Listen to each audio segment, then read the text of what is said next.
farmers.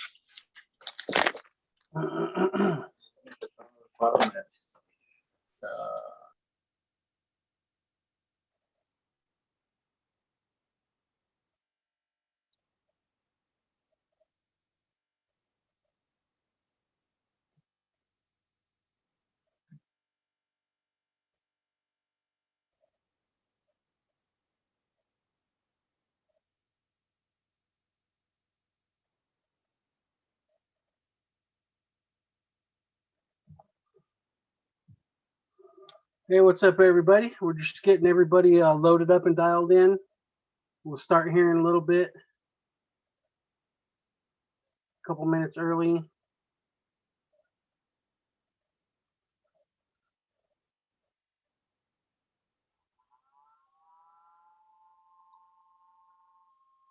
Here come the Scots. Welcome, the Scots. Yo. Yo, MTV Raps. Present. Can you swipe it so we can see everybody? Oh yeah, sure. Or at least see some of them. There ain't that many in there. I'm thinking I'm missing Jose singing. It looks like he's singing. He's probably yelling or talking to the kids, but it looks like you're singing. No, I was yelling at the adults. Oh, it still looked great. Still looked like you're like, yeah, man. I thought you were going to sing us some of your traditional childhood songs back from Sinaloa. I'm from Guerrero. Oh. Notice Yeah. that I matched your accent when I said that, as opposed to saying Guerrero, which is the correct pronunciation.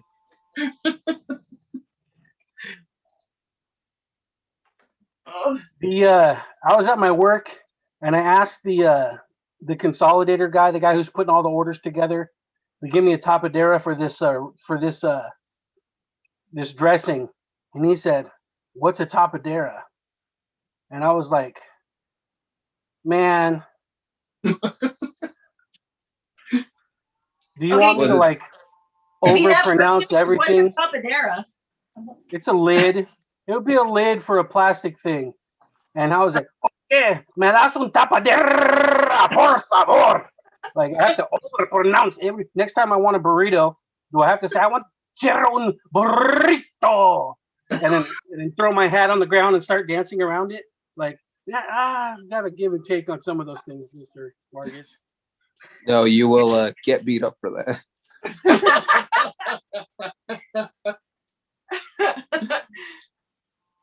Nice. What are you doing? Ow.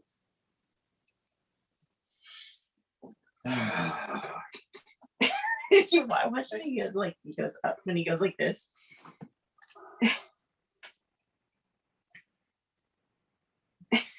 Come on, get up. He doesn't like to stand up on his hind legs. He's got like a weird stance. Look at that. All right. Are we actually live? Yeah. Madrid is here. Yeah, open.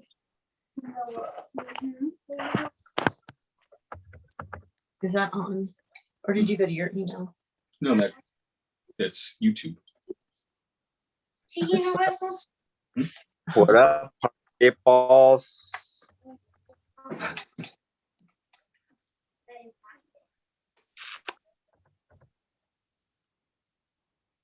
Say howdy. Look, I'm Woody. Howdy, howdy, howdy. Okay, okay.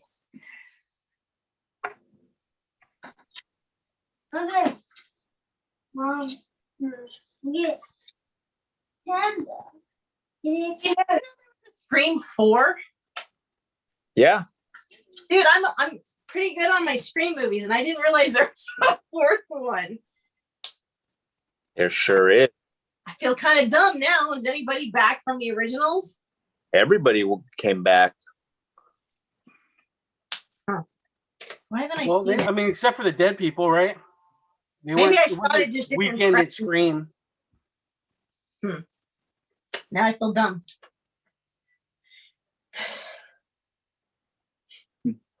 I usually don't feel that dumb.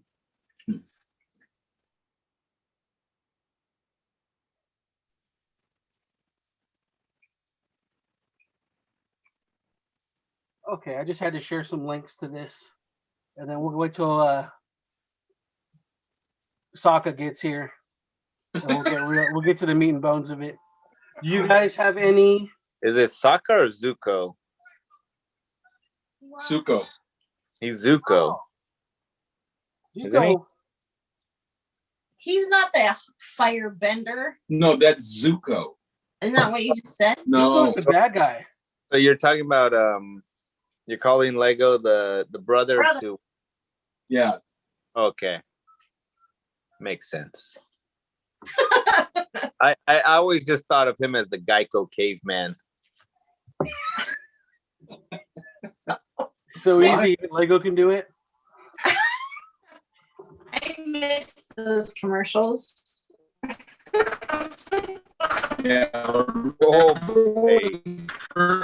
Commercials for Oh man.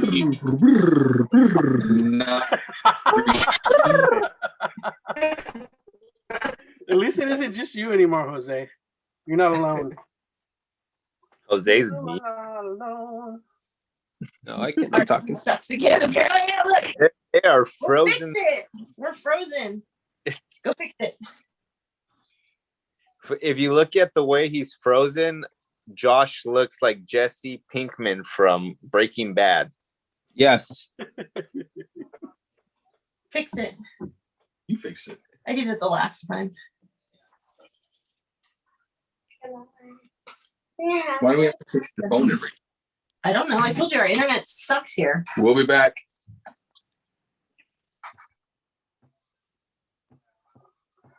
So you guys, I know my idea was kind of on the spot. Did you have any ideas?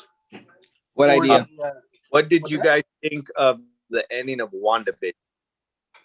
Oh, dude, I liked it, man. I got a little bit. Yep. I got a little bit verklempt. I'm not gonna lie. Hey, that sacrifice she did for those people, that hurt to see her like give up her family that she created and your kids, your two children that like tell her like good night and then they all go away. That's got to be hard.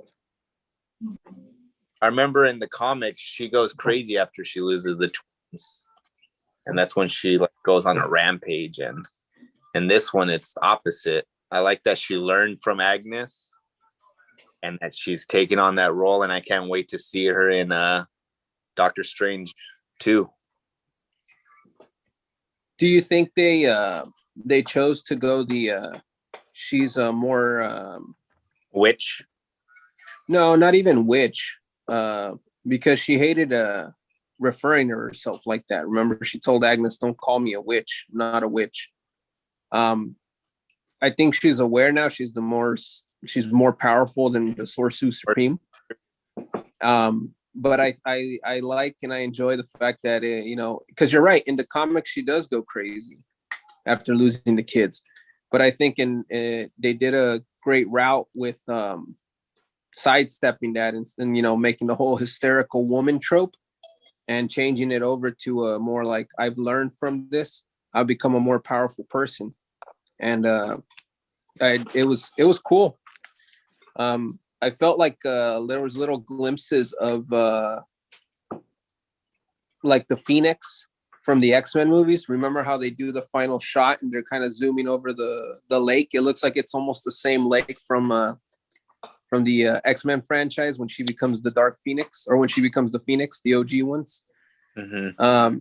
And then the homage to it also felt like the ending of Hulk, the Edward Norton version, where he's by himself in the cabin and they do a similar thing where they kind of go through the mountains and then they realize he's at peace. He's kind of just finally having a chance to relax and get his thoughts together and control the beast. Because you remember that final shot is him opening his eye, almost like he's learned the ability to control the Hulk himself.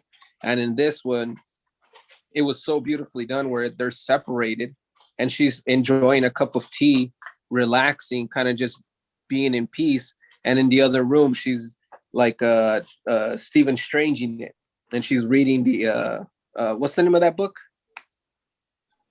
The Dark.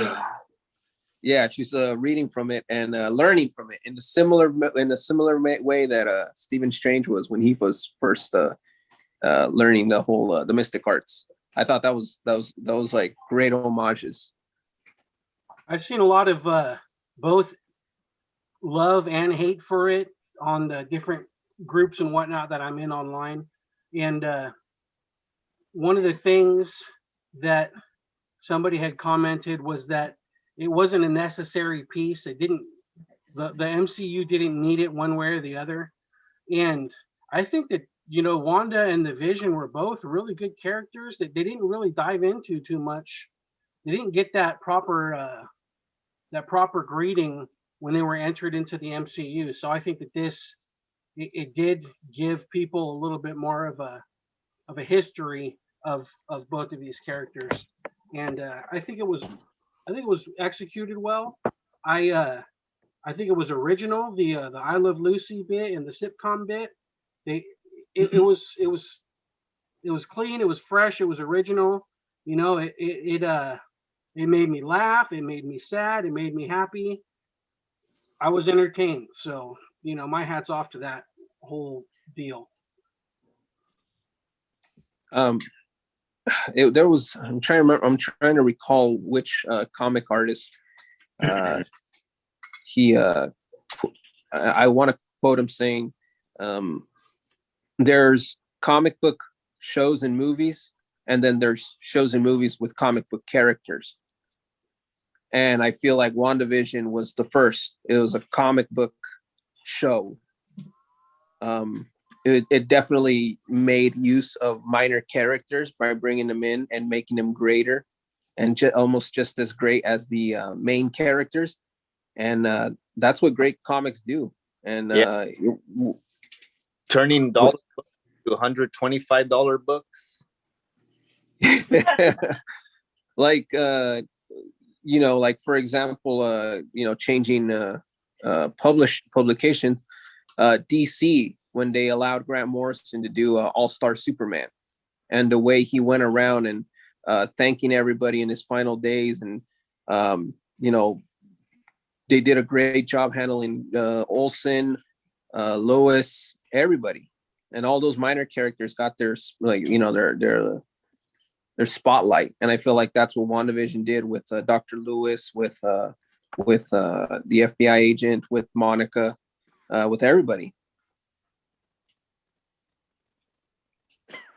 I know the people that were mad about this show are the people that had those wild theories, all those fan theories, like really dug deep. And that was like something that a Marvel movie should have, not a TV show. Like, this show is nice and self-contained, and it did give some influence from the movies, but that all the big fan theories that everybody had, that's like for a movie. Like, those are the Magneto showing up at the end. Like, that's what I was hoping for, but I was happy with what transpired. And she's got that look. She looked like Magneto's suit. So there may be some hope for Magneto in Doctor Strange, but we'll see. And I just want to chime in on what you were talking about with the values of comics, Isaac. You know, when, let's say dollars have this much value, right? And then you print out $5 trillion. You say your car is worth $500, but a dollar is only worth 50 cents. Your car automatically becomes worth $1,000. So maybe some of it's speculation, and other part of it's just the value of the dollars going down too. I'm just glad they made West Coast Avengers relevant again. I'm glad I have the comic.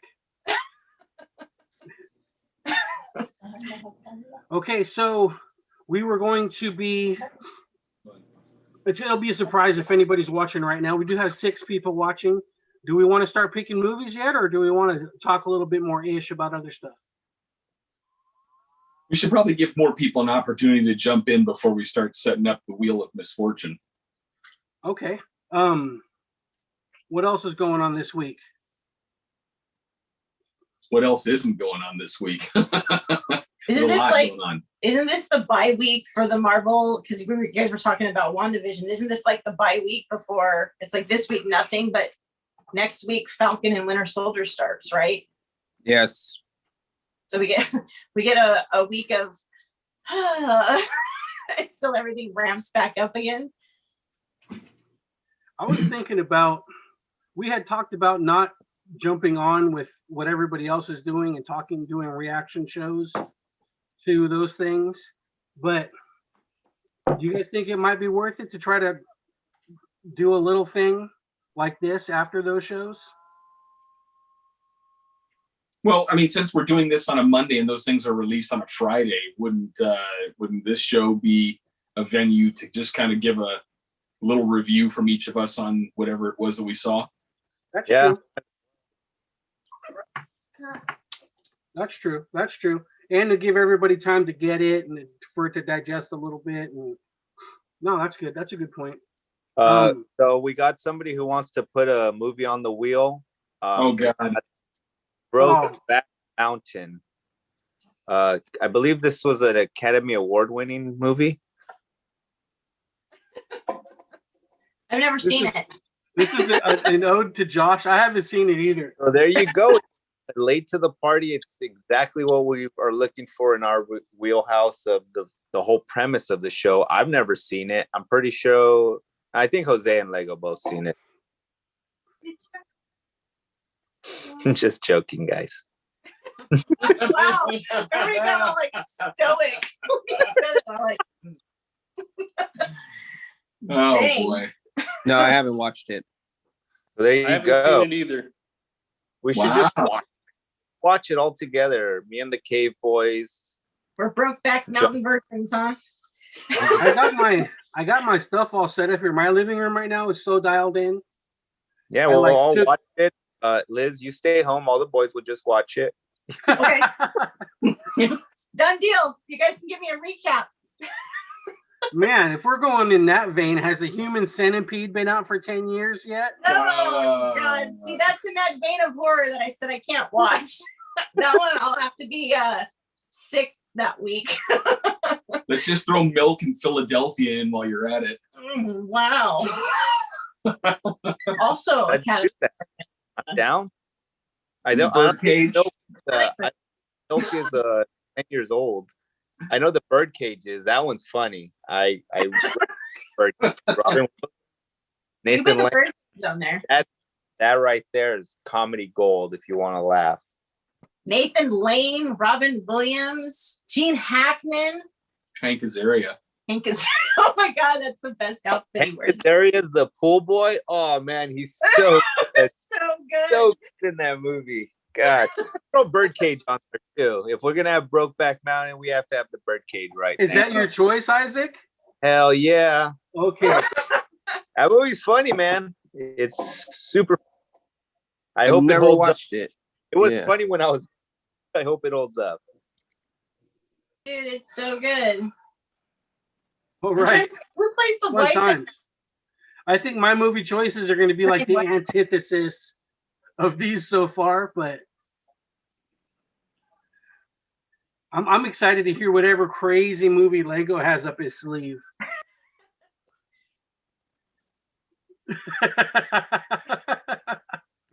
He's Okay. pulling it out. Bring it out, Lego. What is it? Come on. Man, so I was actually gonna go easy on everyone on my next go around, and I was gonna do surf documentaries. So I think I'll just go with my favorite of those and do The Endless Summer. That's a dope movie. Yeah. I thought you were gonna say Point Break, but you know, That's not a documentary. that's true. Well, So this would be our first documentary if it did get picked up. I am an FBI agent. Based on a true story. One man. my They goodness. knew too much. They know too much. Guys want to go surfing? What do you got for us, Jose? What was the name of it? Soylent Green. Okay. Dang. Kicking it old school. Yeah, I read the premise and I've never watched that movie, so I want to watch it.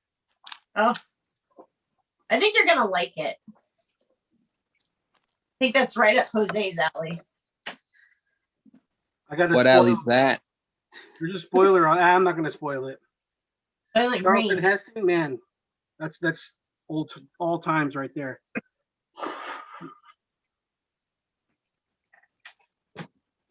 Okay, mine's going to be great martial arts flick.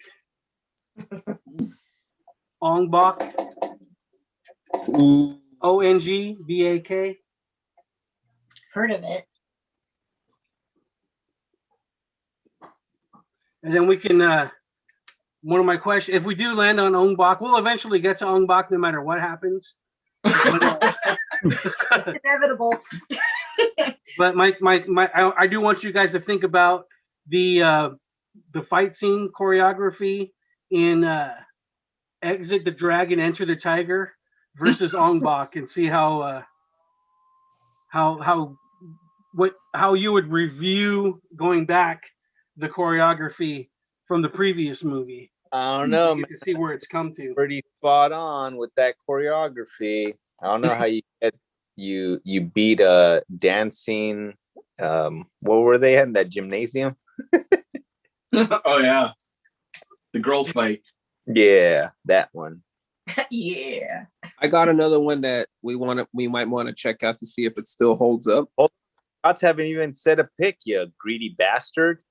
Wait, who? Go for it, Josh.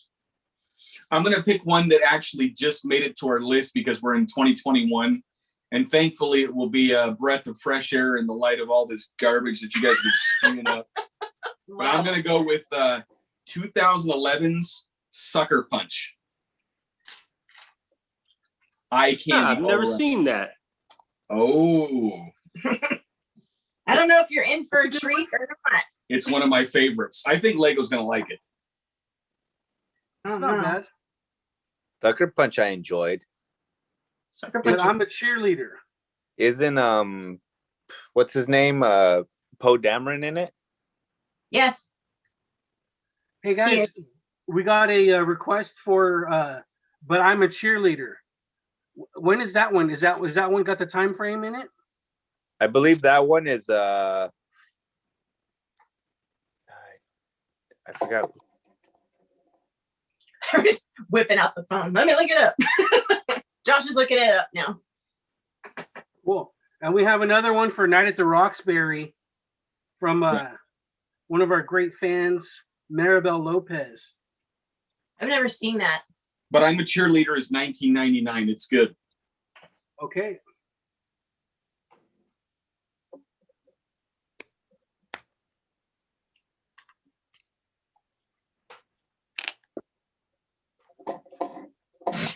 What if, Liz, what's your pick? I don't know. I've been on a horror kick of late. I don't know if I should pick my horror kick movie or if I should pick something different. People Under the Stairs 2. The Steps. No. Electric Boogaloo? Electric Boogaloo. I don't know. I'm torn between. Let's do Galaxy Quest. Ooh, that's dope. Nice. I know that's not horror. That was the other one. I have another one if we do another round of putting names on the board. I haven't seen Galaxy Quest. I'm I excited. just Never watched mind. Evolution again yesterday while I was cleaning my house. Dude, Evolution was so good. I love that movie. Orlando Jones. Yeah. The 7-Up guy. Make 7-Up Make 7-Up yours. yours. Head and Shoulders. I was thinking of Lego when they were doing their Head and Shoulders promo at the end of it. Leprechaun. Oh, wow. Yeah. Only if it's in the hood. On in the hood. Eventually you get there. You know what I watched today, which would have been my other pick, but Did you guys ever Right, watch any of the Leprechaun's Tales on from there. the Crypt? Did you guys ever watch any of the Tales from the Crypt movies, the two new ones? 100%. They had Demon Knight and Bordello of Blood on tonight or today, back to back. Those are so good. I don't know about Bordello of Blood, but Demon Knight was really good. Demon Knight was good. You know, those Tarantino movies too. What was the From Dusk City Till Dawn. Twister? Dust Till Till Dawn, Dawn. man, that was good. It was like 2 movies. It was like when I watched that movie, I had no idea it was What gonna could- twist off into a Yeah. vampire movie. It was so dope. I love that movie. It's like loved it. throw- It was- Say Put what that now? one- Throw that one on the wheel. Dusk Till Dawn. All right. Did you pick yet? Yeah, I already picked. I picked what I Birdcage. picked Birdcage. apparently. Burger King.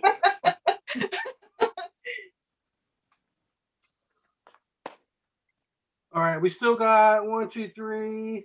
We got 5 spots. We'll put this aside and we'll go back to it, see if anybody else is chiming in, and maybe if we might, if we don't hear anything else, then we'll maybe get to pick 2 movies or something like that. I want to talk about, well, there's 5 people watching it. Man, I wanted to get more watchers, but let's go into it. I'm going to do it. I'm on the Union page today, and Jose used to be on the page when he was allowed to be on Facebook. Lego and Isaac are still on there. I'm a mediator for it.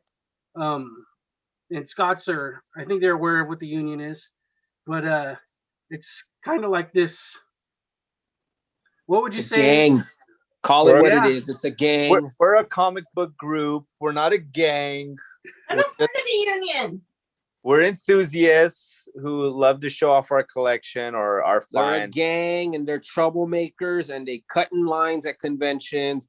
They need to be Join. dismantled. I'm trying Cancel to work this man. with local- He's speaking lies. Yeah, I can hear them. cancel that kid. He's done here. I'm putting him right now. See, Jose got canceled. I'm kicking him from the Zoom as we speak. You will see a black box. You. And if Join we me did on my cut new you in line, channel. it was Jose's idea. Hey, If what we happened? did cut you in line, there was at least 15 of us who did cut you. So Hey, what happened when Jose cut in line in front of you, Nate? Don't you have a oh, you good? guys want to hear that great story? I'd love We to. were at what was it, Kamikaze, back before they changed the name 4 times, Yeah. and we were going to see John Romita Jr. It was like the first time he had been in California in years at a convention. He was giving out free sketches, and I lined up with Isaac and Lego there, and we're waiting, and Jose just kind of moseys in, gets in front of me, gets cozy, and right when we get to get our sketches, Jose's like, well, they're cutting the line off at Jose, and I'm like, what the? That's supposed to be my sketch, and he got a great sketch, and then then Ramita felt bad and did a little scribble for me afterwards, which I submitted for the 2012 horrible sketch of the year in the Union group.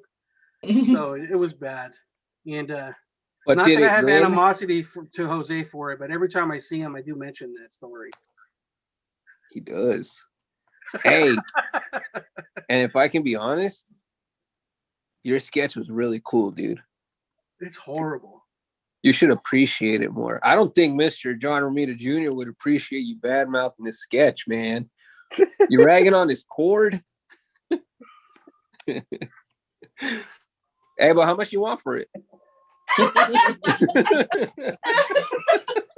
I'd have to go look for it, man. It's it's in a box underneath a rock somewhere. Answer that though, Nate. If somebody came up to you said, "Hey, man, how much do you want for that John Romita Jr. sketch?" How much would you take for it? 200. I'll give you. I made you $200, bro. You're welcome. If I sold it. Yeah, if you sold it. I don't know. I I have a hard can't time see- selling stuff, man. Every time I sell something, I like regret it every day, all the time. That's why when you guys are like Lego was over here yesterday, And I was showing him how much GI Joes are worth. He's like, "Holy crap! You got like $50,000 worth of GI Joes. Why don't you sell these?" I'm like, "I can't sell them. They're my babies." So, And You can take Miles. Miles Right? is free. I'll make another one looks just like him. Have fun doing it.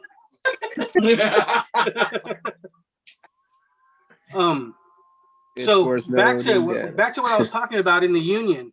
Apparently, let me find the exact. I don't want to misquote it, but Jim Steranko said the Chinese pandemic has stolen a year from our lives. I felt it as much as anyone. Those who know me and have hung out with me at shows know the importance I lay on personal appearances and connecting at gigs with fans from every corner of the USA. We'll be ready when you are. When you are is in exclamation points. And then there's a bunch of comments underneath it with people that are disappointed in him and kind of calling for him to be canceled. So, what are your guys' thoughts on Jim Steranko's? He's a snazzy dressing mofo, dude. He looks always his best when he's at the shows. He's old school man, dude. So I'm not gonna hate on him for saying that. He's an old dude. He's like, what? Isn't he like in his 80s, 90s? For sure. I mean, his toupee is at least 50. Yeah, old people say the most racist things you can ever hear out of their mouths because they were from that generation where it was okay to be racist. It's just the way it was. Do you think it was racist or out of line? I didn't gather anything.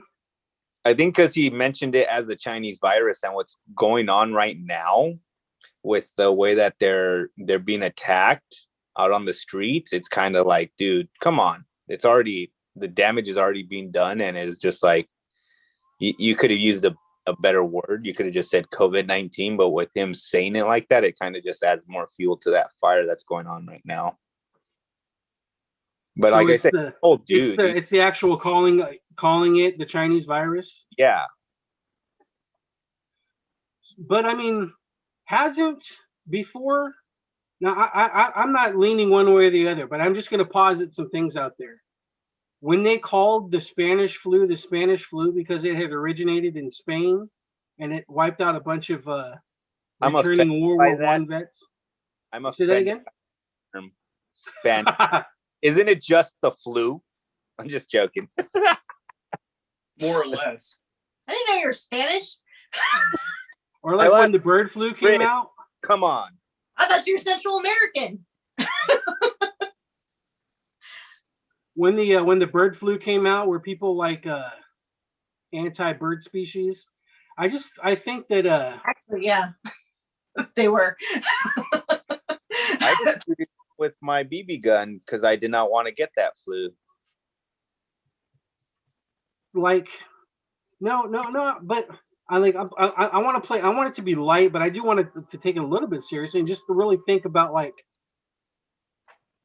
on the surface, if we had like accepted it as the China virus, like the bird flu came from China, right?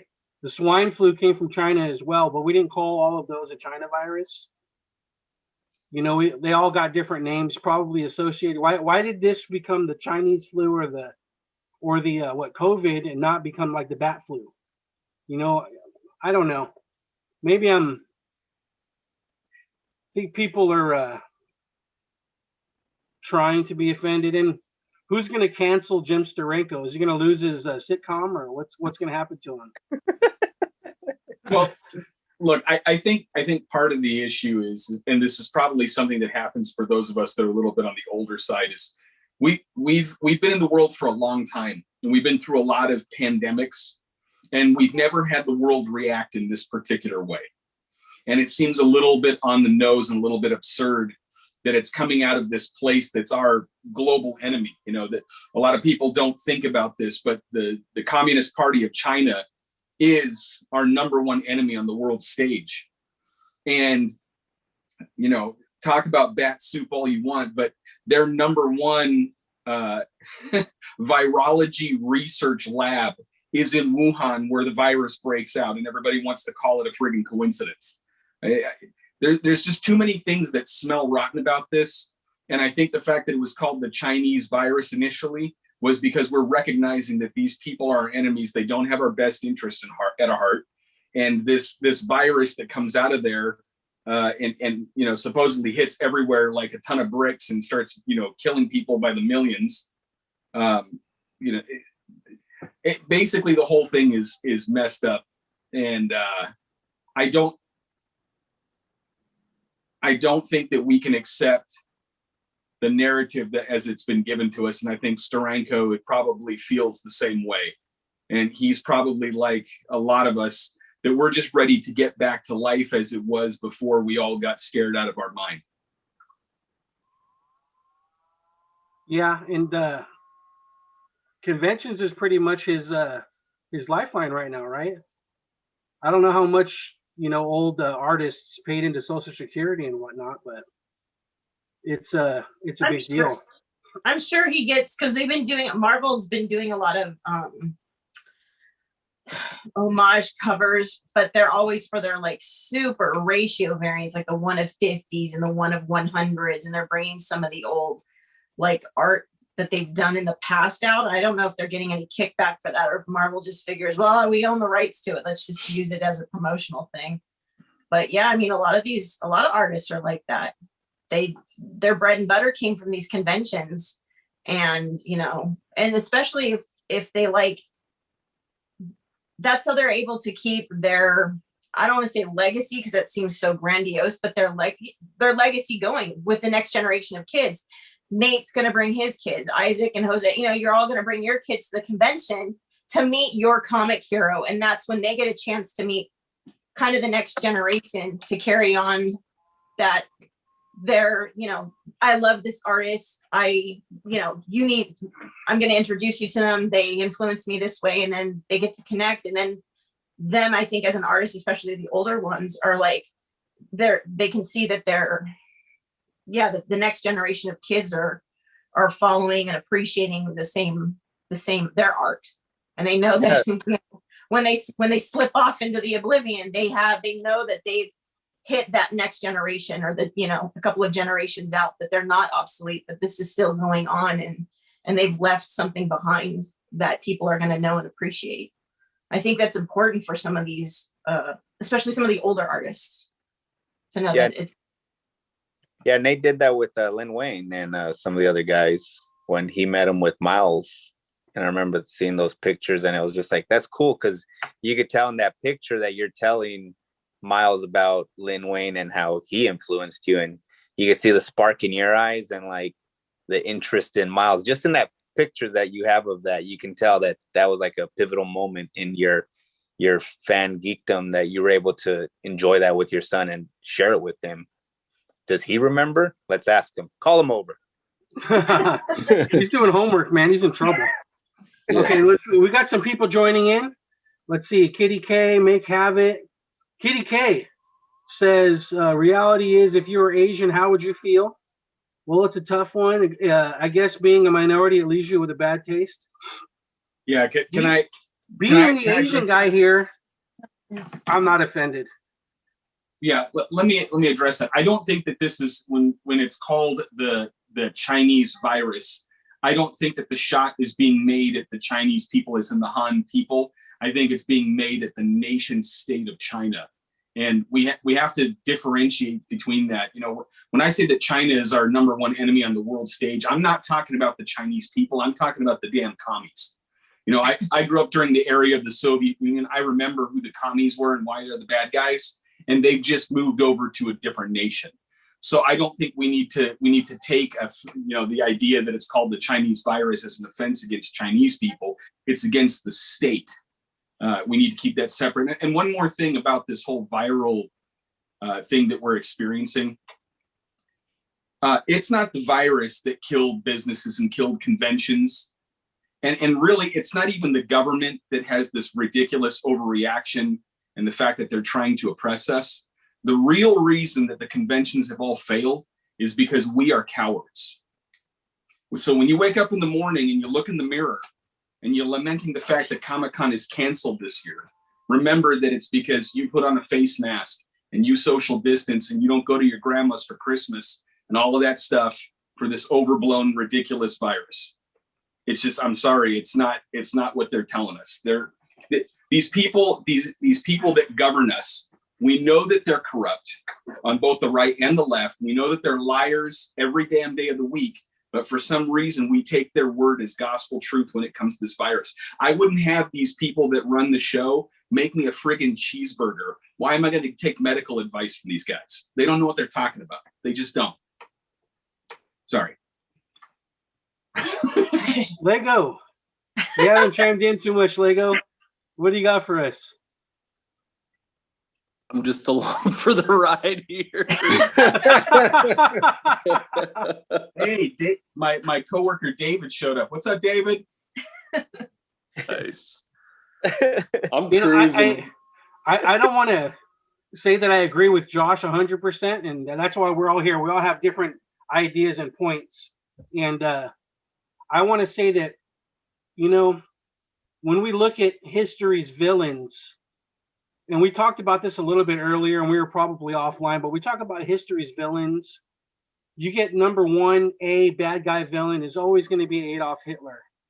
And the thing is that because he killed, was it 6 million Jews, right? If you go, anybody who's watching right now, go on Google and try to figure out how many Chinese people that Mao killed. Mm-hmm. You know, and I do want to harp on that no people are our enemy. People are just people. People who are, you know, trying to sneak into the country, people in foreign lands, people in this country, everybody has a family and they all got wives and they all got kids that you're trying to feed. And most people are trying to do what's best for them and theirs.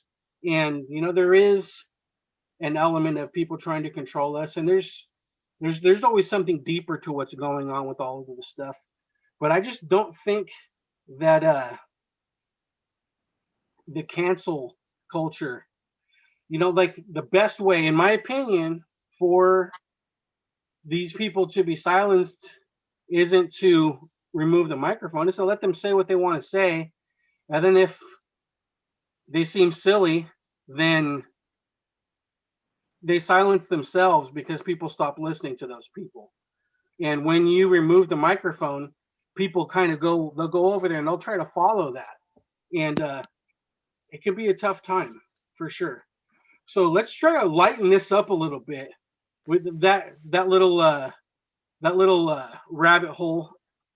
Just put some thought out there, get everybody thinking. Let's see, we've got.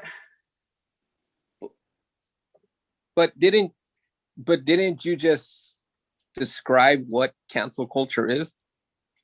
Explain. Like nobody told Steranko to shut up. He typed it by his own free will, his own, you know, he said what he wanted to say. Nobody shut him up there. Maybe Steranko. The reason why I brought this up is because I had seen it in that chat group, and you know, somebody was like, it almost seemed like somebody was calling for him to be canceled, and like that. Do you guys mind if I pop in real quick? Yeah, go. I kind of feel like the cancel culture and all that, like I can kind of understand where it's coming from, because I mean, let's say I don't like something that a exec did and I don't want to shop at that store anymore. Is that me canceling the store, or is that me just choosing to take my business elsewhere? And I kind of feel like it's the same thing with these celebrities and these people. You know, like I feel like the main issue comes into play when people start bullying other people, and they're trying to tell the masses this person is evil, they're bad, you should shame them. I don't think we need to do these public shamings and all that, although awareness can be helpful. Great point. There you are. That's what I was But- looking for. The voice Well, of reason. Let me push back on that a little bit. So Lego, when you say that there shouldn't be like public shaming, you're not suggesting, I don't think you are, but you're not suggesting that there's nothing over which people ought to be ashamed, right? No, not at all. There are some actions and behaviors that people should be publicly shamed over, right? It's a fine line. I don't want anybody Game of Thrones shame bell walking through the streets, you know. Well, what about all the people on Jeffrey Epstein's flight log? See, I feel like that might be good to have as public information, but that's kind of the thing. It's a thin Well, line. It's but like there you where's go. All the information people- and where's.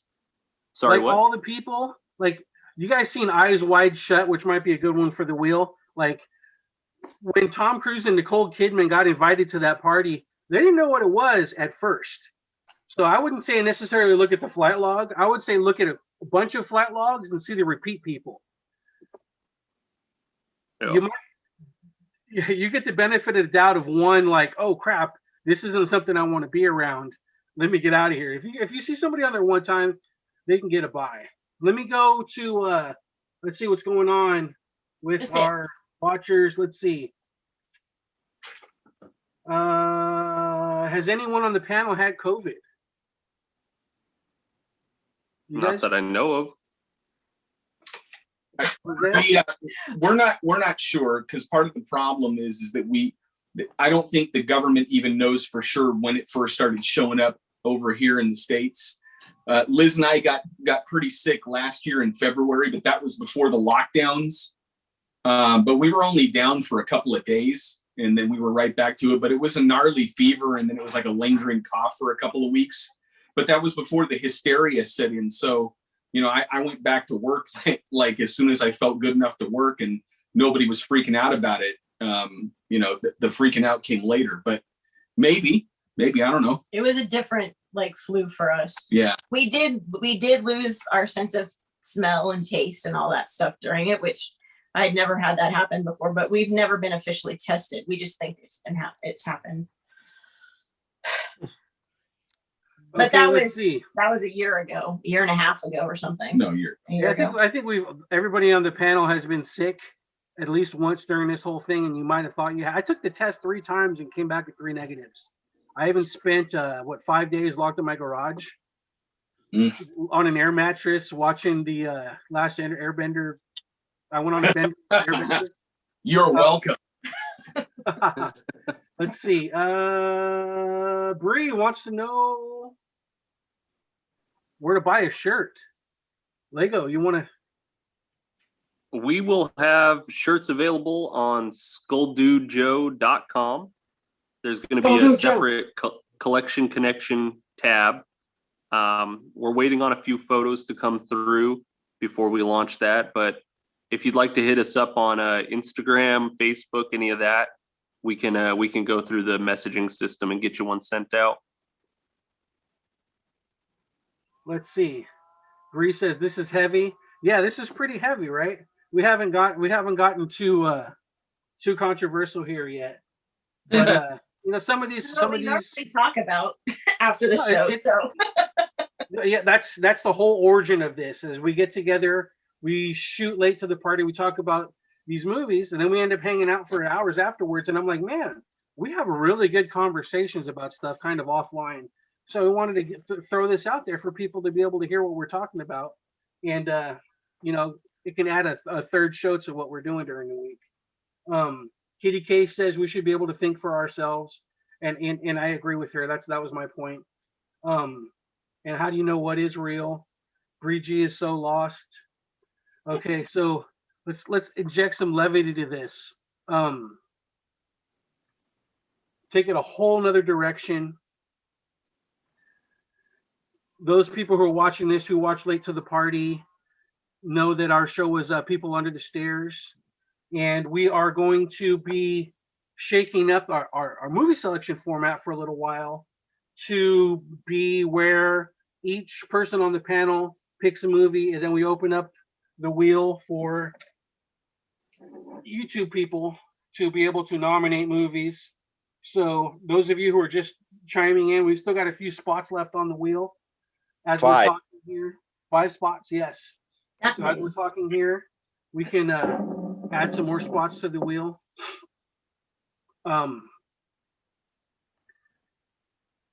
We'll let that simmer out there, but let's talk about the shirts.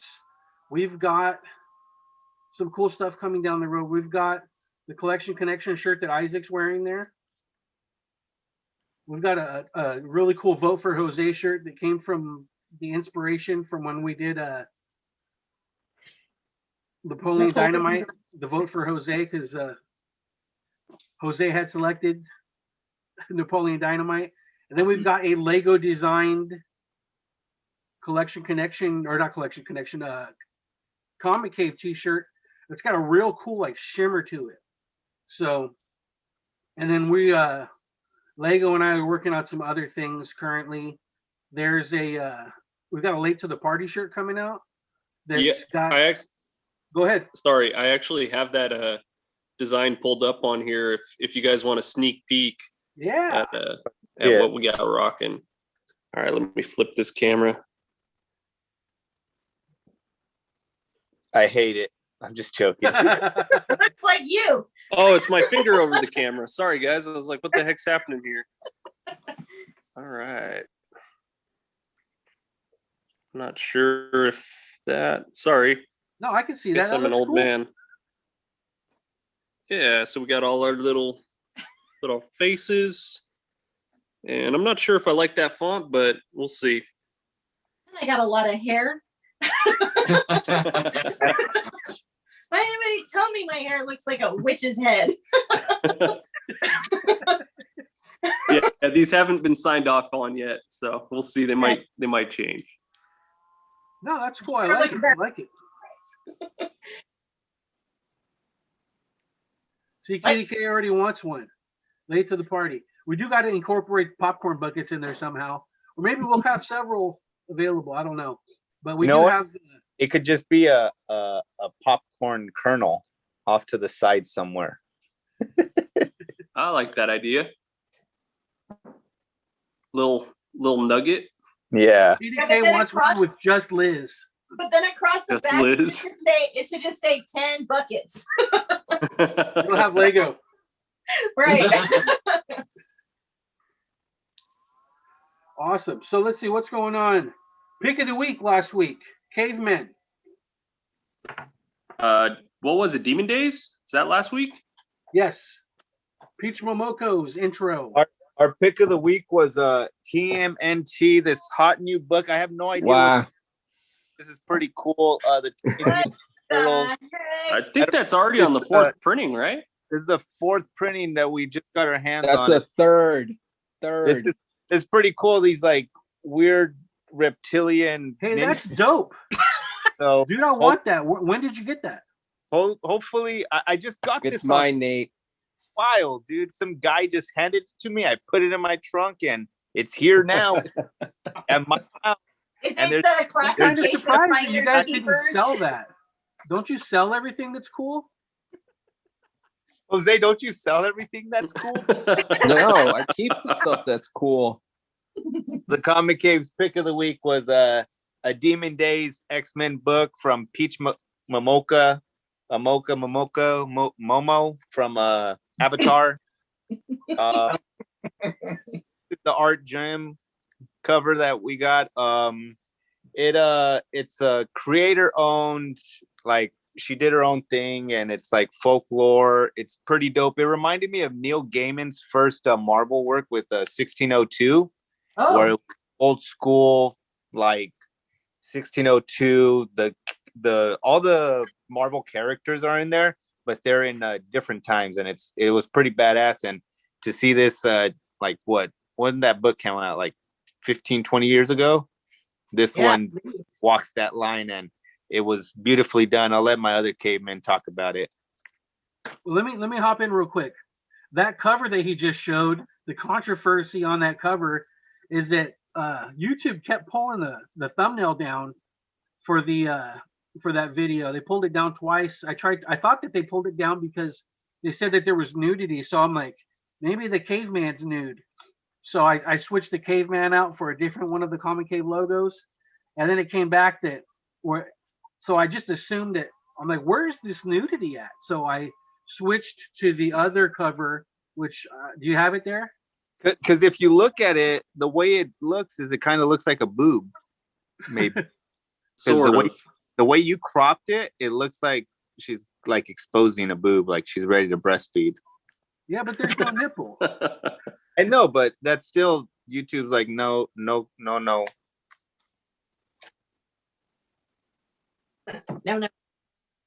All right. No, homo. But anyways, that book was cool. That was cool. Yeah.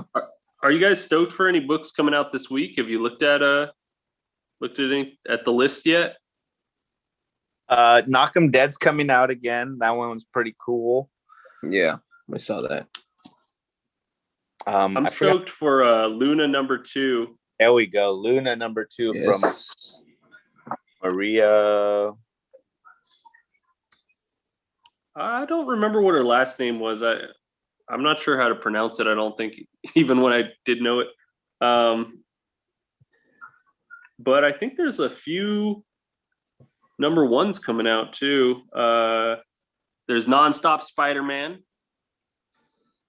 Stop. Nonstop. It don't stop. Children of the Atom. I That don't know one- what that is. That That one might be cool. That one seems like it'd be a fun read. And We a got cast. Thor and Loki, or no, yeah, Thor and Loki in Double Trouble. That's Those are that. That's Those an are all. those killed ones. Those kid ones. Yeah, Oh, cool. like That the might be fun Spider-Man for the little Venom. ones. Yeah, Miles was reading the Spider-Man and Venom on the Comic Kids when we were doing Comic Kids. He's There's also the grown like Joker. a foot and a half since that show was on. There's a He can't even Joker. be a comic kid book. anymore. What's that? There's a Joker book that's coming out. It's a solo run. I don't know what it's about. It's probably about Joker. It's about I how would- DC continues to make money off of that, dude. I don't know if Jose this Right. one last week to the DC Infinity Frontier #0 that Jose ripped up. That was like that's like a $40 book right now that Jose ripped up. Is it? So to keep It Jose goes to show scared you, of dude, that they only look at the covers. this book. Yeah, that's not a $40 book, buddy. I know it's a $1 book. That's right. I found that, Nate. So I found that book, that Ninja Turtles third print at Book Off for a buck. Wow. But this Dude, was I took- years ago. Years ago. It wasn't. They don't recent. know what they have. I tried to sell. You guys know I was selling those recarded figures, and I took a Boba Fett that I had put on a Star Wars card back with the bubble, and it was a droids one. If you get a mint on card Boba Fett with the coin droids, it's like $3,000. And I took it to Book Off to try to sell, and they wanted to give me $5 for it. And I'm like, I don't think you're looking at the right Boba Fett.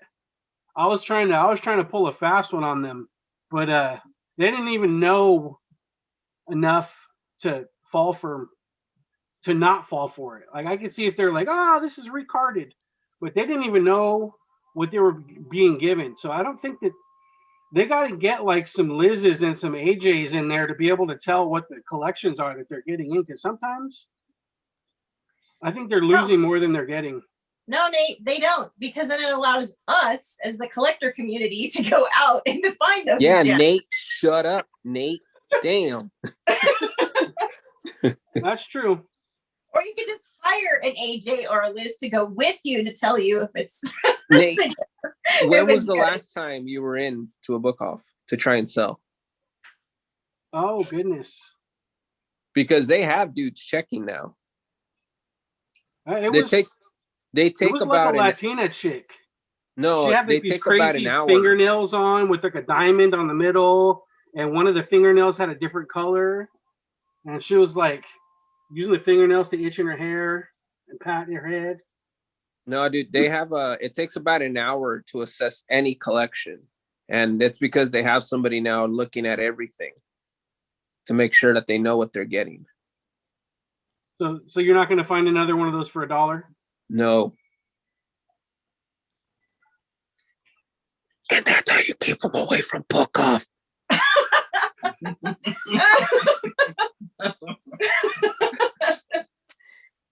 No, but they really do have people. No, they really do have people now, though. It's hard to get stuff past them. They know what the heck they're doing now. Make Havoc. Where was Eastman signing at?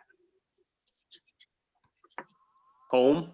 Hold on. Say the whole comment, Nate. Say the whole comment that he said. Make Havoc says it would have been worth more if that Teenage Mutant Ninja Turtle book would have been signed by Eastman this past weekend. Yeah, that would have been cool.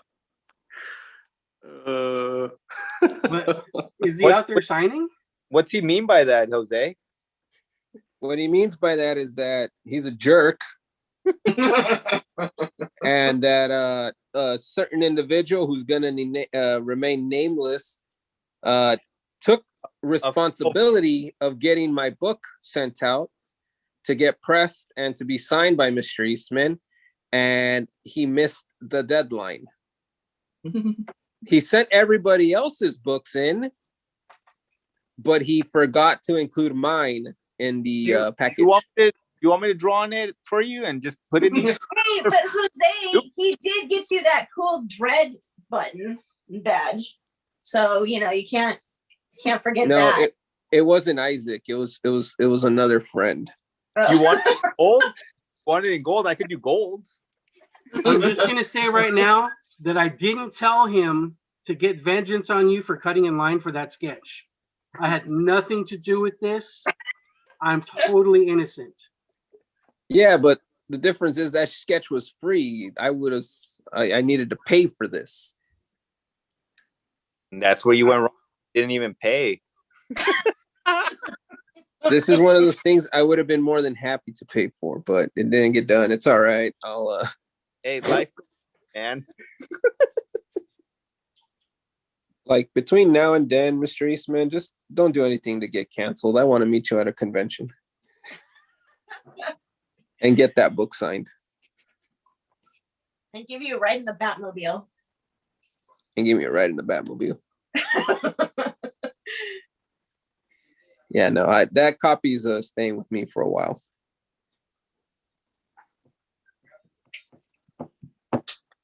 Sorry. Hey, I have a question. I just finished. Well, it's a question and statement. I just finished reading up through Tom King's graphic, like the first, what was it, 9 graphic novels of his Batman run. What did you guys think of that run? Did you guys read all of it, or just some of it, or none of it? I only read a little bit at the beginning and then a couple here and there. It wasn't my cup of tea.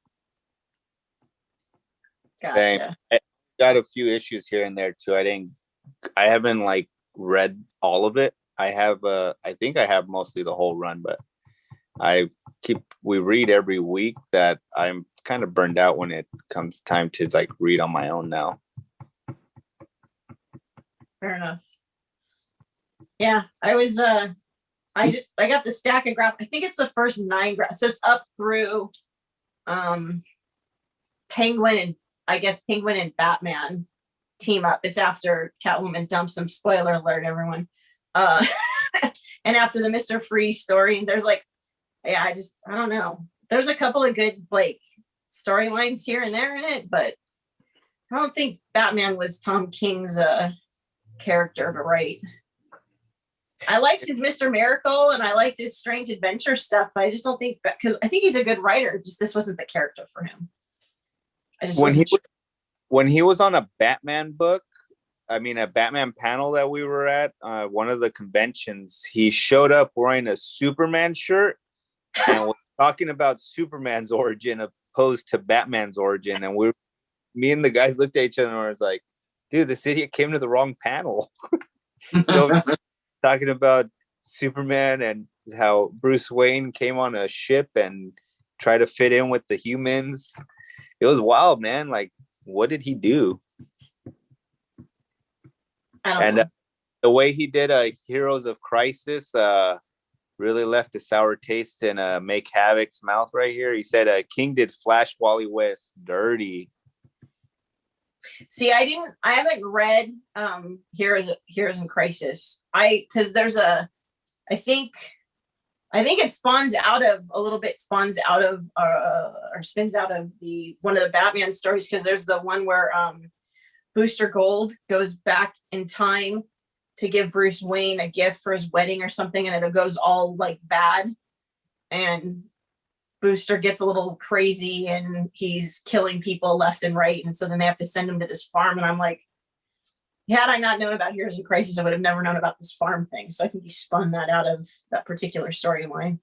You know, I'm not. It was weird. I'm not super familiar with any of the Batman series or even Tom King's works. I'm speaking mostly as a normie here.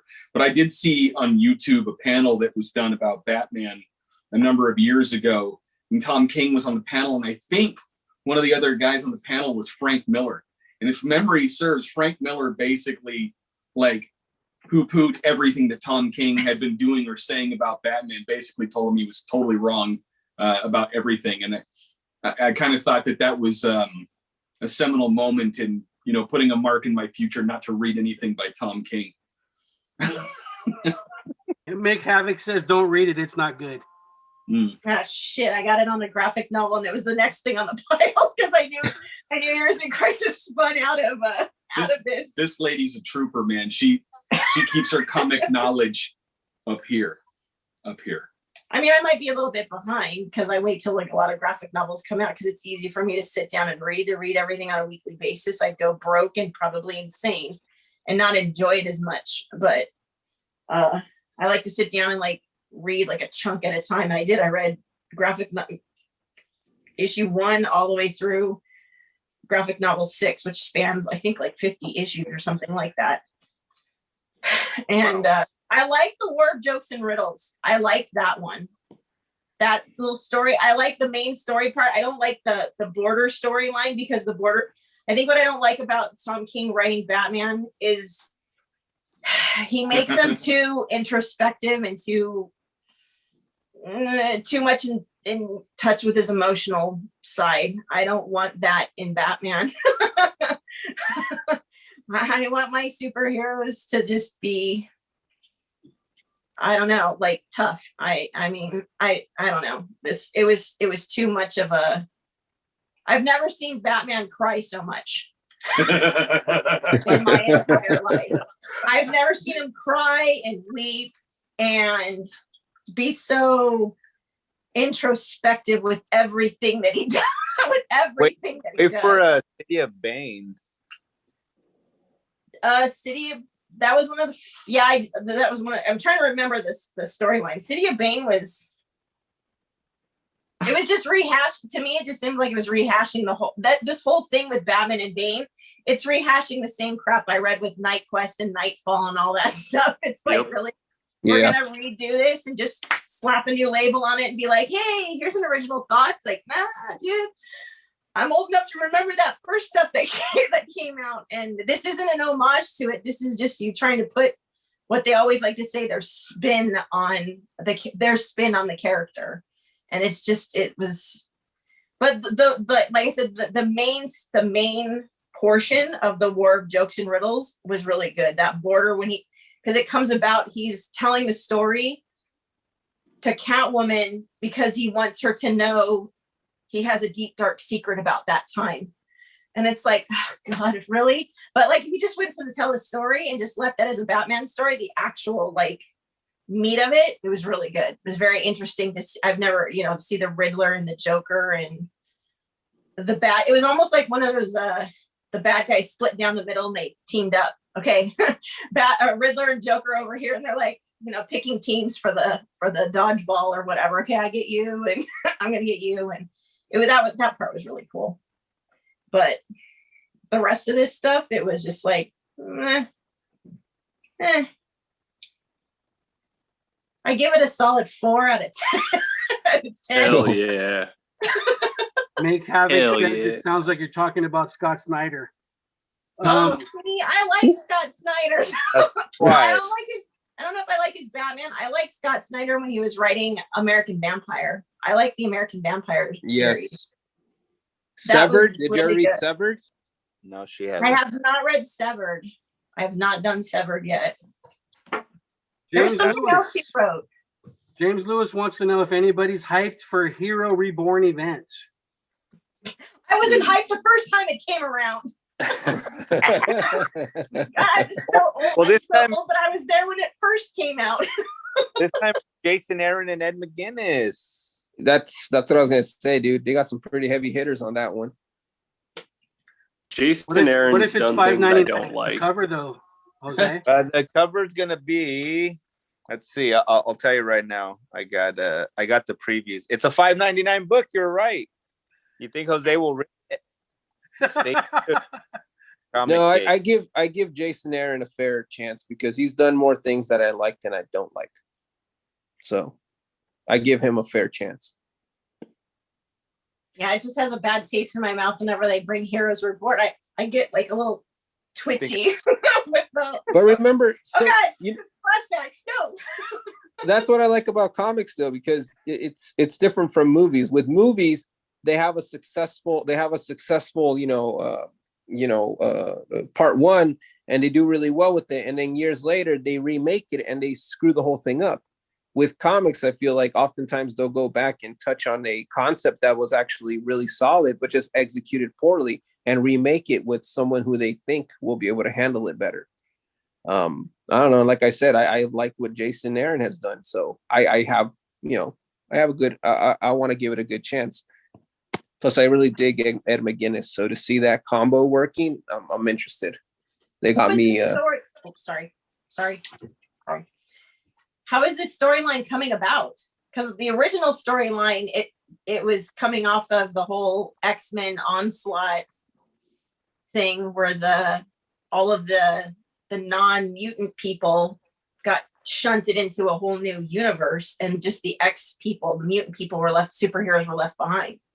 So how does this Heroes Reborn, and then the Heroes Reborn stories were, it was, Fantastic Four, Avengers, Iron Man, and Rob Liefeld's Captain Captain America. America. So, Yeah. and then it was like a 12-part series that talked about what they were doing in this other kind of like universe area. How are they leading this up to this Heroes Reborn? I Or think is they're that- doing this one like a mystery where Blade is the only one who can remember how it used to be, and everybody else is like brainwashed or whatever. So it's going to be like maybe like a partial detective journey for Blade, is what it looks like. So Blade is able to remember the secret past of superheroes, but he can't remember to pay his taxes. It's also a world without the Avengers. A world without the Avengers. That was the 1990s. That was the 90s version too. We're bringing it back. It's saying it all over the place here. And then they're bringing trading card covers as some variants. And Those then cards are hot now. What the heck? these variants. Dude, tell me about it. Hey, I saw the other day somebody was playing Pogs, man. You remember Pogs? They're I do. back. All right, let's we're gonna take another turn. Make Havoc asks what our favorite commission or sketches that we own. Commission. I don't know if mine's out there. It's not my John Romita Jr. one, that's for sure. It's gotta be your game. No, but he said commission, so something we paid for. Well, I'll It start says it off. sketch / commission. Yeah, Sledge Oh. Commission. Yeah. Sorry, I can't see the comments. I'll kick it off. Since she's so hot right now, and I got her before she blew up, it has to be my Peach because Harley Quinn. Wow.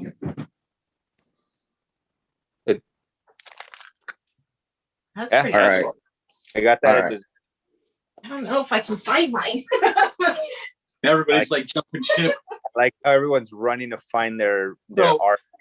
I'll do mine because I'm the most normie out of all you guys. I've been out of the comics for so long because I'm so jaded and done with everything they're doing. But an old buddy of mine who's an excellent comic book artist, not somebody who's super famous. Back when I used to play Dungeons and Dragons a lot more, he used to do the sketches for my characters, which made me the envy of the gaming table. But I do have this. He did a comic series through Arcana Comics called Helen Killer. And it's kind of an alternate history where Helen Keller is like an assassin for the US government.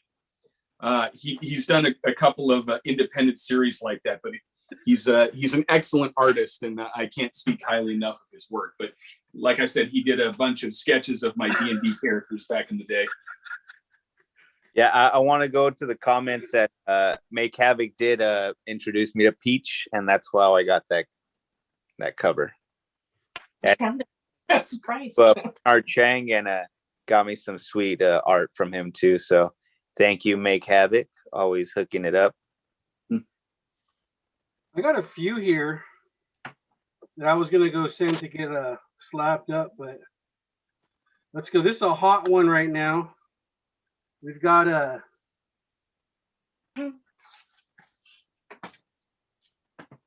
Brad Moore Brad Moore. and Wolverine. Nice. Luther Strode and Wolverine. Brad Moore. We got Kevin Eastman for Jose. Nice. All in the wound. Let's see. Clayton Crane. Oh wow.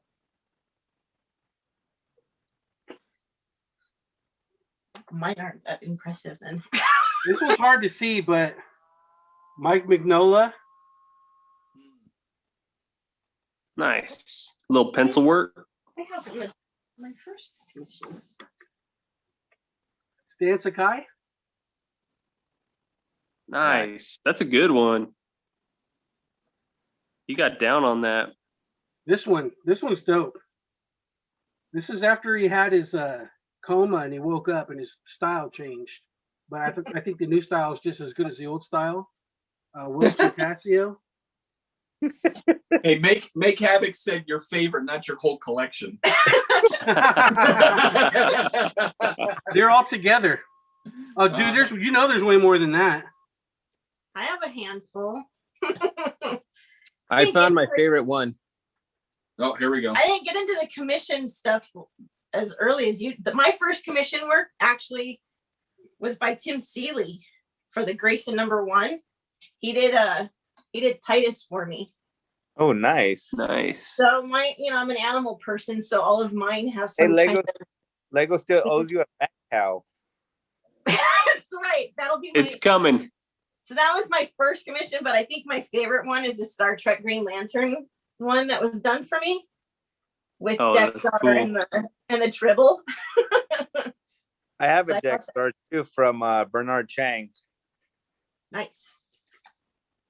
Yeah, my other ones aren't. They're cool, but those are my two favorites, I think. Cena Grace did one for me for Silver Surfer Black. He did Cosmo. From Guardians of Nice. the Galaxy. That one is cool. Yeah. Then the Grace gets down. Did he make Cosmo gay? Stop it. What? Hey, he did to Iceman. I got a He couple did of to Iceman. I got Hey. a couple of Star Wars ones. So I got a Tauntaun. Tell me I'm wrong, Nate. You're such a jerk. Why you gotta do it without Hey, I'm not the you're one. sleeping on the couch? I'm not the one who made Iceman gay. What's wrong with you? What's wrong with him? All right, Make your own Nate. character, damn it. Get out of here. I think you're gonna love this one, dude. Is this John Romita Jr.? We gotta swipe it because we can't. Oh, I can see it on yours. Eventually. Damn, that's nice, dude. It is. I'm gonna have to find mine. Or no, You know No, what? I'm gonna go find that one just so you can see what you did to me, fucker. Wait, put it back up again. I didn't get to see it. You're off screen. Sorry. Oh, nice. nah, but while he's gone, this is actually one of my favorites. Ooh, that jock. Oh, wow. That is nice. And it was free 99. Those are the best kind. Yeah, he was super nice that day. We Lego and I camped out, or we kept trying for what 3-4 days, all 4 days to try and get him. It was, and so when we were finally able to get to him, I was pulling out the sketch cover, the Batman one, and some guy was just telling me, he's like, no, he's not going to sketch on that. He doesn't do those. I was like, he'll do it. And inside I was like, man, I really hope he does it. Just started talking to him because I've been a fan for so freaking long.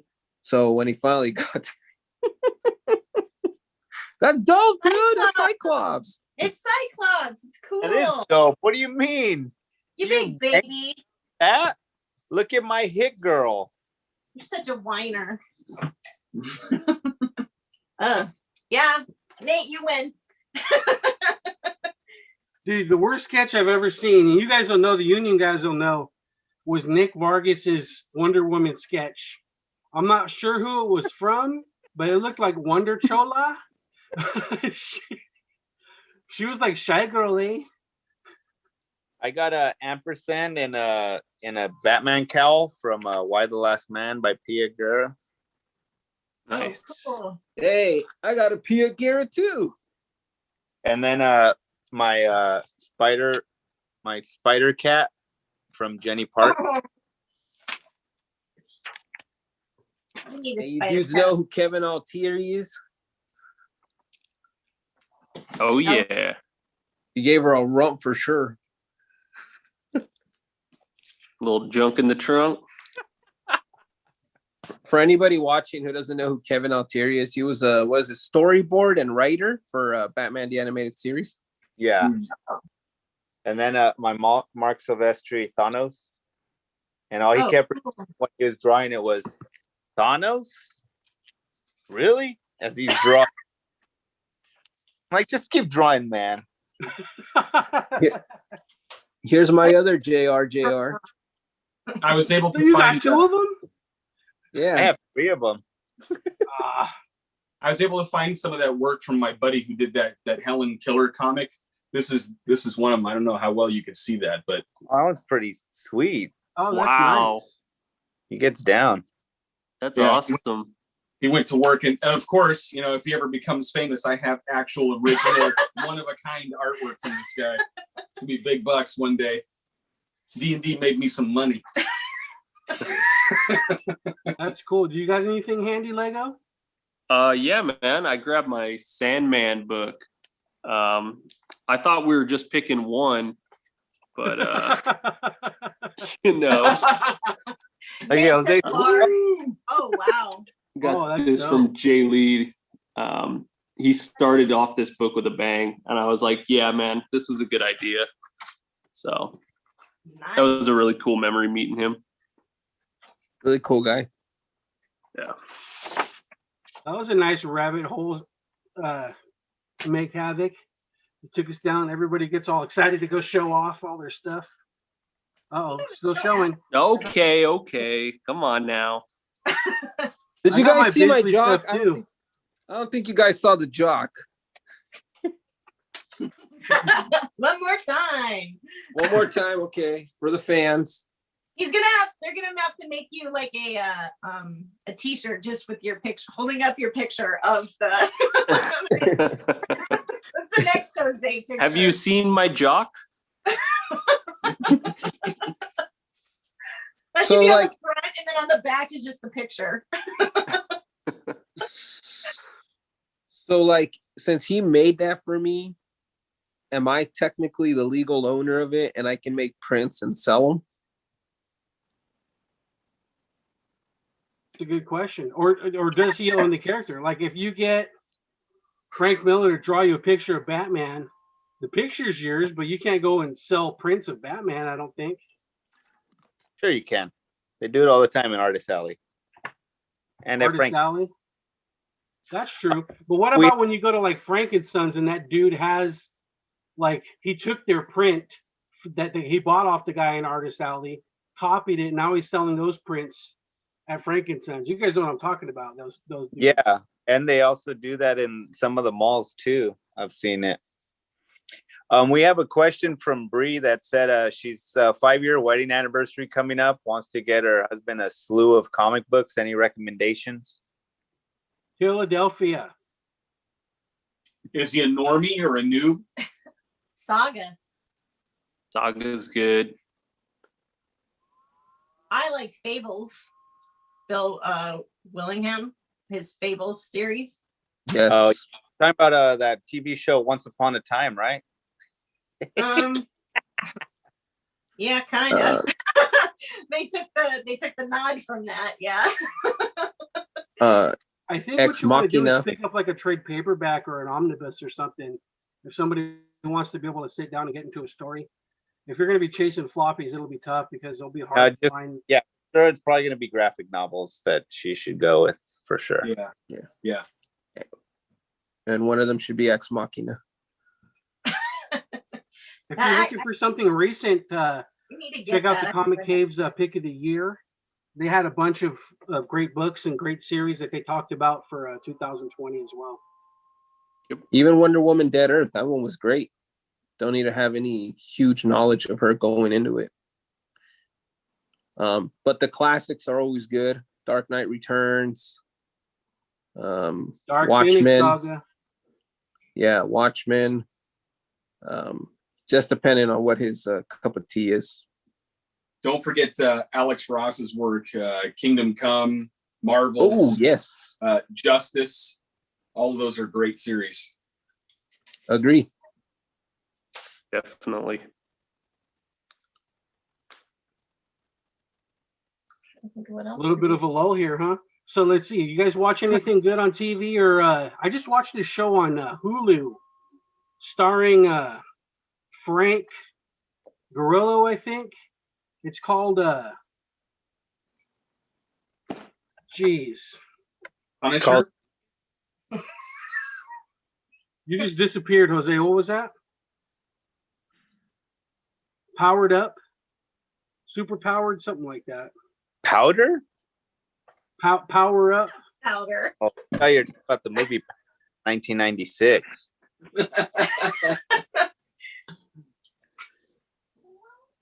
What the heck? Get out of there. Come here. Stupid cat. Did anybody watch that Disney movie that just dropped for $30? No, Nope. it's not No. out yet. I thought it dropped as premiere. Yeah, you can No, buy not until it's free. Doesn't drop till it's free. it. And Right, not in this household. right. We waited to December 28th to watch Mulan. You know, I'm looking forward Boss to that new level. one, Luca. Boss Level, Frank Grillo. I just watched it yesterday. It just came out on Hulu. It's like John Wick meets Groundhog's Day. Pretty dope. Weren't you also watching that Warriors show? Dude. Oh, Warrior. It was 2 seasons they had streaming on It was on AMC. no, it was on Cinemax. Oh, okay. Wrong show. It was the original concept that Bruce Lee had designed for Kung Fu back in the 80s before he got swiped away by David Carradine and his Caucasian minions. And dude, the show was so good. Oh man. Oh. It's So on this HBO Max right now. This is based off of Bruce Lee's The original his concept writings. for the Kung Fu show, Kung yeah. Fu, because I remember him getting cut out of Kung Fu and they like switched everything up and turned it all Caucasian. I think that's why David Carradine finally got his, right? Yeah. Is that jacking off in Thailand with a ladyboy or something? No, didn't he hang himself? No, it was autoerotic asphyxiation. Auto animatronic erotica. Auto animatronic? He got caught with Chuck E. Cheese. Auto.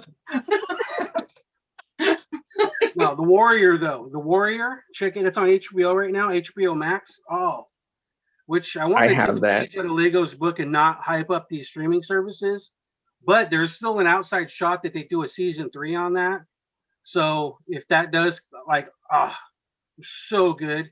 It's like Chinatown, 1875. So it's got, like, we talk about these themes with racism and whatnot, and it's interesting. It's very interesting, and I don't want to say it's autobiographical. You know, it's kind of like, it reminds me of Hell on Wheels. If you guys have seen that, Mhm.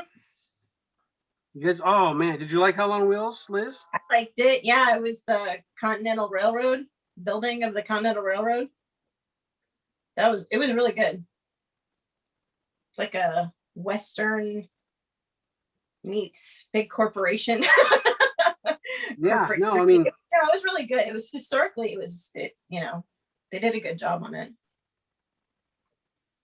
Supernatural. That's a good show, KDK. Dude, I love Supernatural. I still need to watch like the last 2 seasons. Anthony loves Supernatural. Is that how they I lured him into the ice cream truck? Like, we Yeah. have. I met. Another good comic, Ice Cream Man. Ice Cream Man's Oh another yeah, to pick up on graphic novel for There's sure. like- Recommend picking up the first trade to show the husband some nice the Crypt style comics. yeah. I liked Ice Cream Man. Maribel says we need a collection tour from each person. Woo, doggy. A what? Something The is killing the Collection children. tour. Like we'll tour like everybody's collection. We'll go in the garage and look at all the GI Joes, and then we'll go to your garage and see all of Liz's comics collection. And That's hard. Everything's packed up for the move. We literally would be digging into things. All my action figures are boxed and packed up. All my pops, all that stuff. Yeah, I sold my comic collection years ago, man. There's nothing left of that thing. what about your D&D collection? They're in 6-8 tubs over here. Yeah, I mean it's Yeah. it's Collection right there. that's Oh. a substantial. Oh, this stuff? No, this is It's just collection. meal. It's not just to one genre. Should show them Yeah, all your collection connection. No. That's true. Yeah, you should have hit us up about 4 months ago. and then it would have been wall to wall book D&D books and comics and toys and video games. And I think the last thing that we haven't packed up is our movies. And a lot of pretty much everything else is. No, I have some of my Lego sets I haven't taken apart to put away. It's gonna be like the last thing, like my TARDIS and the Ecto one, and because they're in like these cases so they don't get dusty. Because I hate dusting. And nothing attracts dust like Legos do. It's so tedious when you have to take the dust out of those damn little bricks. Ugh, I hate it. I just like dismantled all my computer and printers and everything that's plugged in, and blew it all out and dusted all the cords and everything and put it all back together within the last couple of days here. So brutal. I can't even, I'm like wheezing right now still from it. Oh, geez. I'm only like a third of the way through my house. So I still got like, And by the time Gwen's room. you have to go back. So by the Yeah. time you have to go back and start again, because it Yeah. all just way back over there. Like I the got gold. some microfiber that I'm trying to keep it. I'm trying to bring it with me instead of just moving it around. So I don't know. I'm coming, like, I'll clean something, I'll vacuum the spot. I'm trying to get it all, but It's rough, man. And then the kids are behind. Every time I put something in a drawer, one of my kids comes behind me and takes it back out of another drawer. So it's like I have to pick up things twice as fast as they can take them out. Otherwise, I'm just like taking one step forward and one step back. It's rough times. All right, we What got would help 5 with that? spots left. What's that? Bree says that she's playing D&D this weekend. I'm curious what edition she's playing. Yeah, what are you playing? My old ass plays 3.5. I haven't evolved beyond that. What are they on now? 5. So we've got a submission for Blow, the movie Blow, with Johnny Depp and Penelope Cruz. Oh yeah.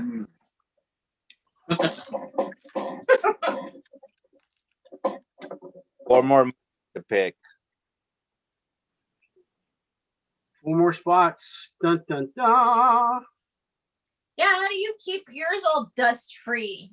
Your Lego sets, Isaac, and I'm I assuming don't. Lego's got some. My son moves around all the Legos, so he's constantly playing with them and are constantly getting moved around. But some of the ones that I have up in the like on the shelves, I don't get to them, and when I finally do, I'm like, oh my god! You're like, Like, I thought that was a black like color, and you're like, look, it's all gray because of the dust that's like settled onto it. Ugh. So I use like the air in a can and just spray it all out of the way. But that's still I'll use like my wife's makeup brushes that she let me have to like a fossil. Yeah, I've done that. I used to take them outside and hit them with the air compressor hose. That's a good idea. I would wear goggles and a mask too, because that messes me up, man. See, then I used to do that too, but then I was like, no, I don't want to do this because then I never gonna it's too much time. So then I just went to a store and I bought like these cool cases that fit the actual figures. It's like for a signed basketball. Yeah. So the TARDIS is in that. So it's all in one. Dust can't get in it. And then for the Ecto one, it's like a display case for a signed football. So it all fits in there nice and neat, and you can still see it. And then I only have to dust the case. I don't have to dust the little Lego pieces. Plus, it's great for keeping the cats out of everything too. So I'm not missing any of my minifigs. Nice. James Lewis said Streets of Fire, and we've got Gremlins as well. Ooh, Gremlins. Streets of Fire? Does he mean Chariots of Fire? I have no idea. Streets of Rage. Gremlins is good. I got Streets of Gremlins. Rage. What's that? Streets of Rage, man, the game. Are you looking up Streets of Fire Lego? I am. Okay. Now. So everybody here, like in terms of how long you've been into comics, how far back do you go? 91. Yeah, I didn't start collecting till I was probably 15, but I'd been reading comics since I was probably like 6, 7, reading them in the bookmobile and whatnot.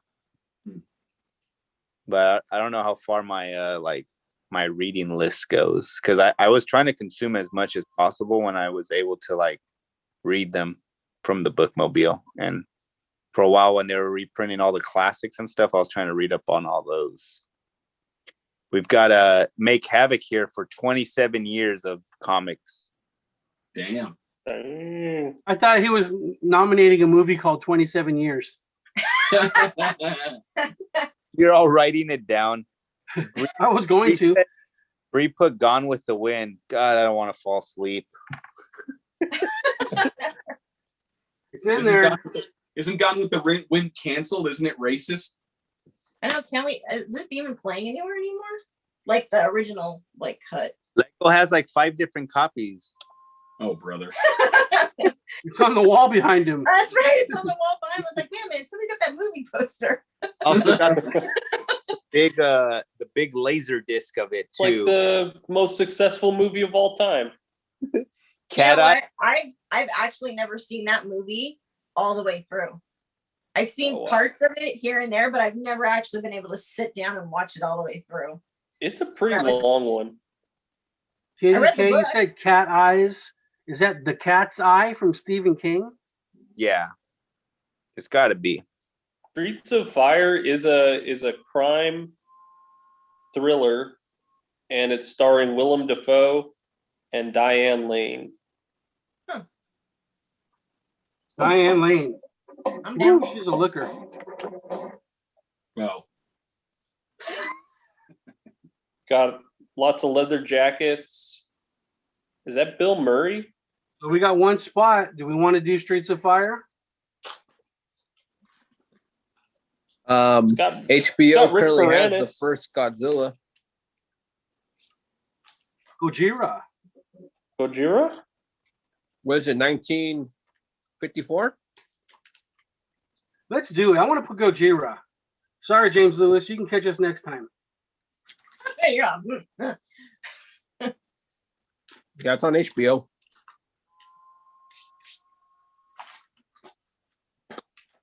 All right, the wheel's done.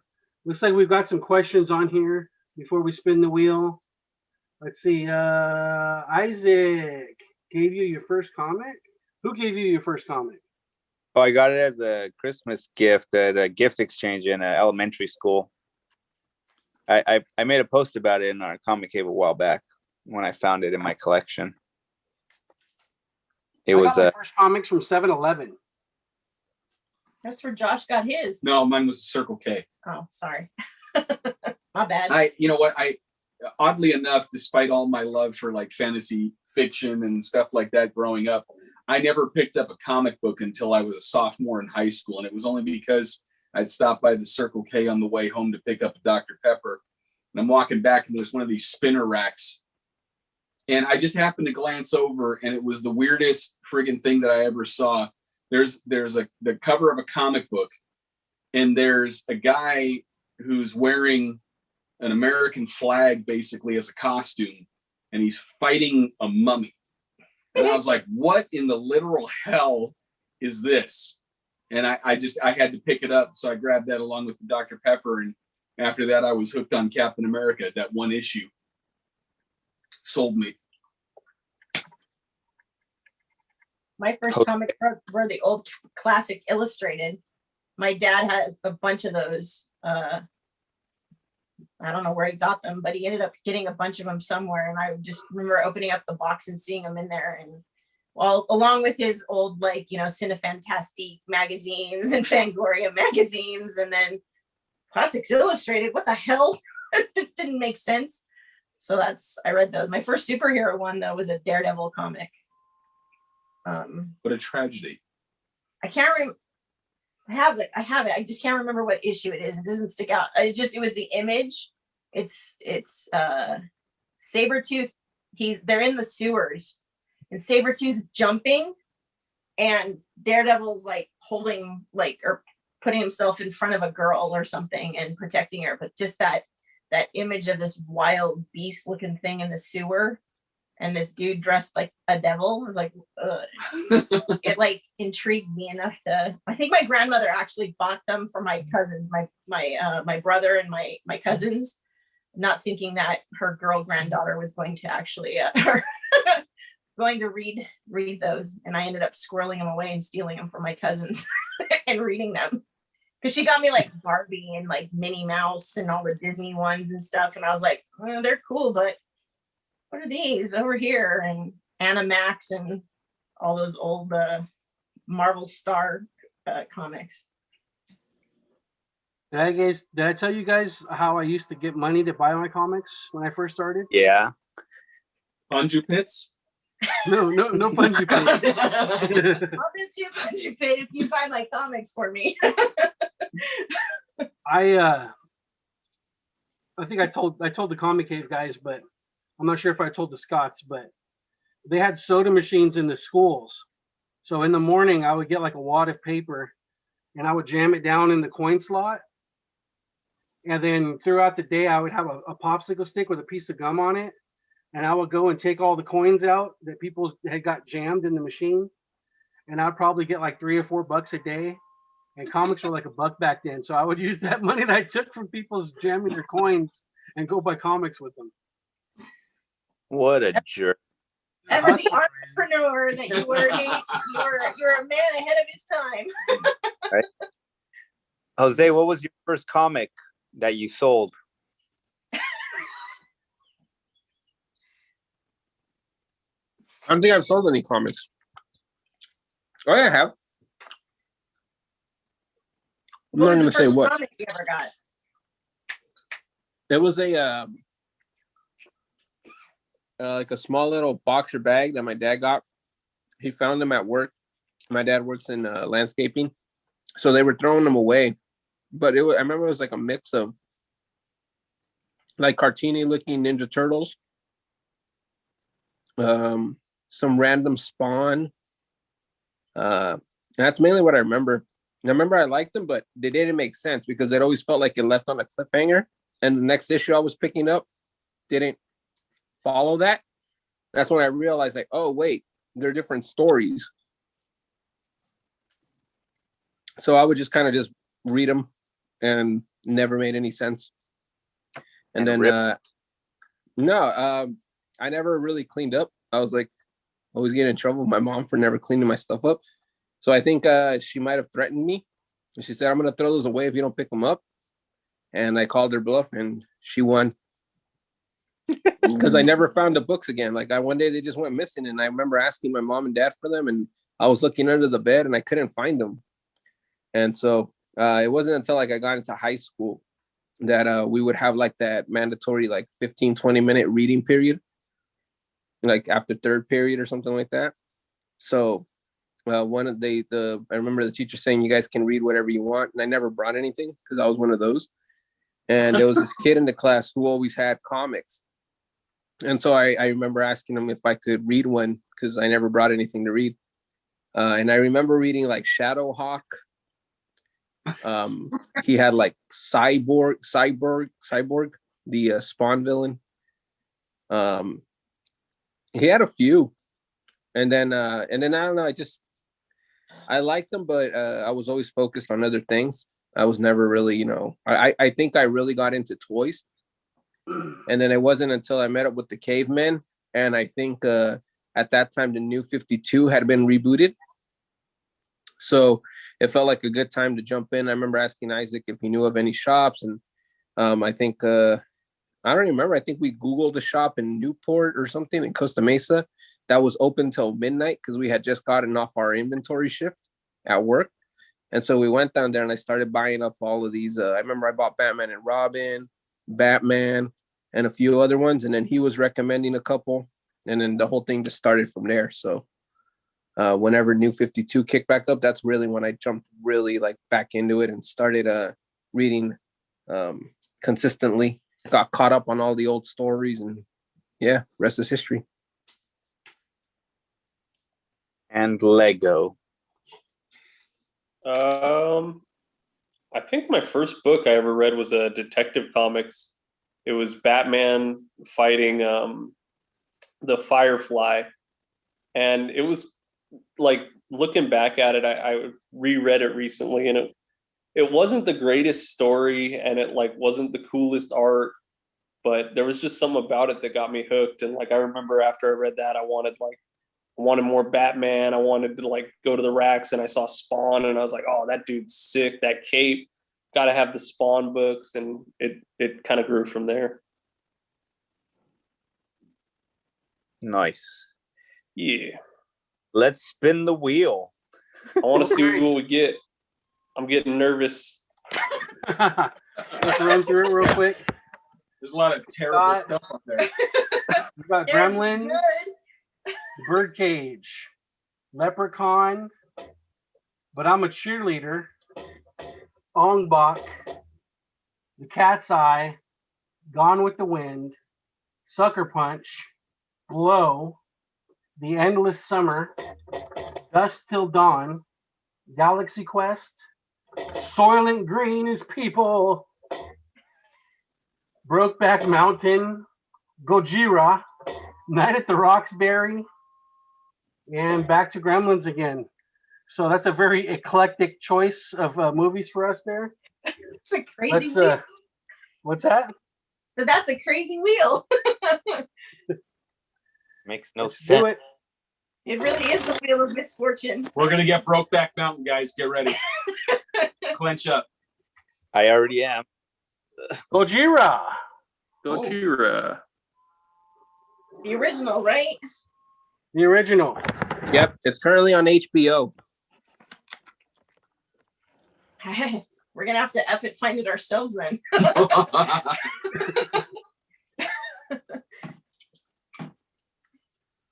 The one streaming Sounds service good. we don't have. So who's gonna host it?